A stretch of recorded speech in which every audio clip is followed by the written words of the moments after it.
I never thought my decision to convert my spare bedroom into a home office would trigger a neighborhood uproar.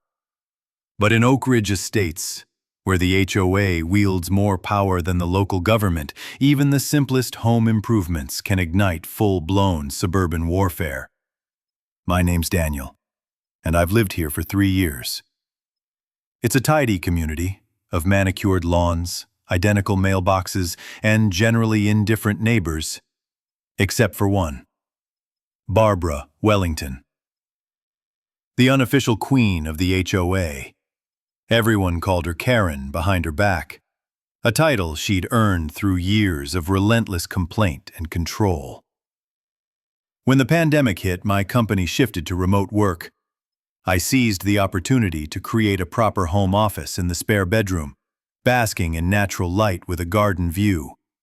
I ordered a desk, ergonomic chair, and bookshelves, and hired a contractor to add extra outlets and Ethernet ports. Minor interior changes, or so I thought. 2 days after the contractor left, there was a sharp, insistent knock. I opened the door to find Barbara, clipboard in hand, her signature pastel cardigan defying the summer heat. Her silver bob didn't move an inch as she peered up at me with narrowed eyes. "Mr. Reynolds," she said, voice honeyed and threatening. "I've received reports of unauthorized construction on your property. All modifications must be approved by the HOA before commencing." I blinked, confused. Construction? It's just some interior electrical work. Nothing exterior. Her lips thinned. "Regardless of visibility, our bylaws require approval for all modifications. Section 7.3, paragraph 2. She tapped her clipboard. "And we prohibit operating businesses from residential properties." I took a calming breath.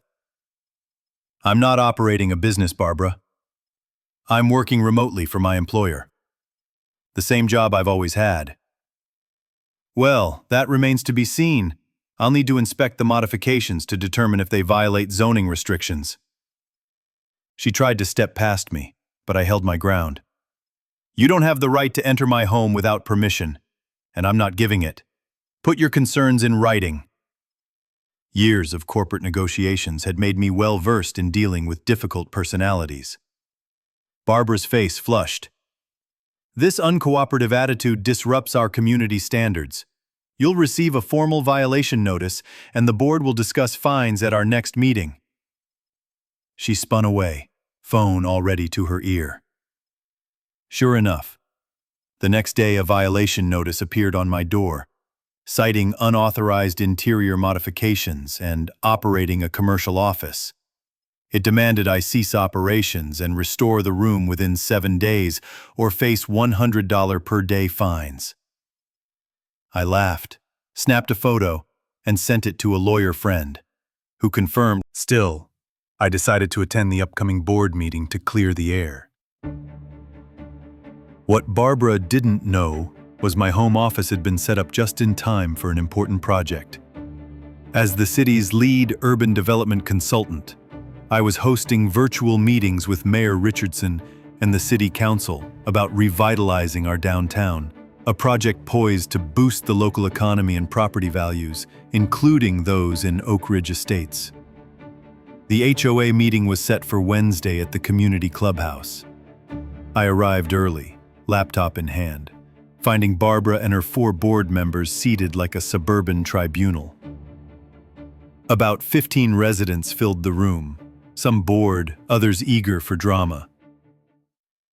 Barbara opened the meeting at precisely 7 p.m., breezing through routine business, until she reached complaints. "Now," she declared, locking eyes with me, "we must address unauthorized home businesses. Mr. Reynolds has converted a bedroom into a commercial office, risking parking congestion, increased foot traffic, and zoning violations." I raised my hand, but she barreled ahead. "We've prepared a cease and desist order and fine structure." "Excuse me," I cut in standing. "I'd like to respond." Barbara's mouth tightened. "You have 2 minutes, Mr. Reynolds." "Thank you. I smiled pleasantly. First, I haven't opened a business. I work remotely for my employer, which is allowed and doesn't violate HOA bylaws or zoning laws. I connected my laptop to the projector. Second, the interior changes were minor electrical work. No structural impact, no exterior alterations.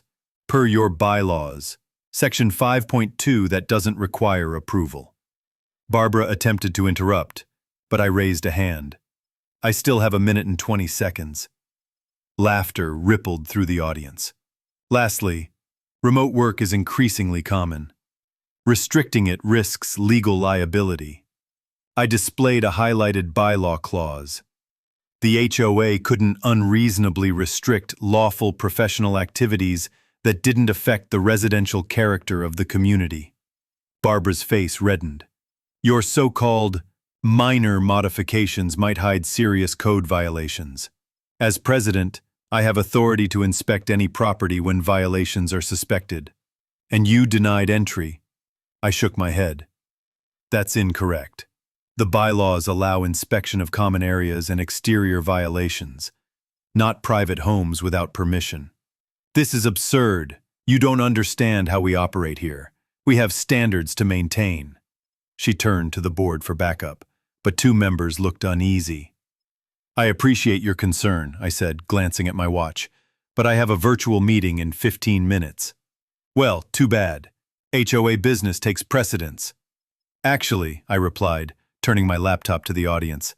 This meeting is with Mayor Richardson and the City Council about a $5 million downtown revitalization project. It will raise property. A murmur spread through the room. One board member, Tom Jenkins, looked intrigued. You're on the downtown project? My business is there. We've waited years for improvements. Barbara tried to regain control. Irrelevant! The violation still stands. I grinned. Mayor Richardson requested I host meetings from my home office due to the lighting and setup. The city IT department optimized my connection last week and certified it. I have documentation. Barbara's mouth opened and closed like a fish. The mayor knows about your office? As if on cue, my laptop chimed. Ah, that's her now. I accepted the video call. Mayor Richardson's face filled the screen, visible to everyone. Good evening, Daniel, she greeted. Hope I'm not interrupting anything important. Is your home office ready for our virtual tour? Barbara elbowed her way beside me, her expression forcibly bright. Mayor Richardson, what a pleasure. I'm Barbara Wellington, HOA president. We fully support Daniel's work-from-home arrangement. The mayor looked puzzled. I'm glad to hear that. Daniel mentioned there was some confusion. Barbara laughed shrilly. No confusion. We embrace modern work arrangements and might even update our bylaws. I bit back a grin as the mayor nodded. Wonderful, especially since Daniel's expertise is crucial to this project, which will significantly impact neighborhoods like yours. Absolutely. Barbara's voice hit a higher octave in desperation. We're thrilled to have him represent our community. Mayor, I interjected. One moment. We're wrapping up our HOA meeting. I believe Barbara was about to formally retract the violation notice. The room's eyes fixed on her. Backed into a corner, she had no out. Yes, she ground out. The notice was issued in error. It's retracted, effective immediately. The meeting ended soon after, Barbara citing an urgent personal matter and leaving in a hurry. Several neighbors stopped to ask me about the downtown project, ignoring Barbara's departure entirely. The next morning, I received an HOA email. Emergency board meeting results. Barbara had been removed as president for conduct unbecoming of leadership and risking legal exposure. The email ended with an apology for the erroneous violation and an invitation to join the Architectural Review Committee. Later, while collecting my mail, I spotted Barbara, glaring from across the street, her knuckles white around her phone. When our eyes met, she froze, then turned and fled into her house, slamming the door behind her. A satisfying, echoing thud in an otherwise peaceful neighborhood.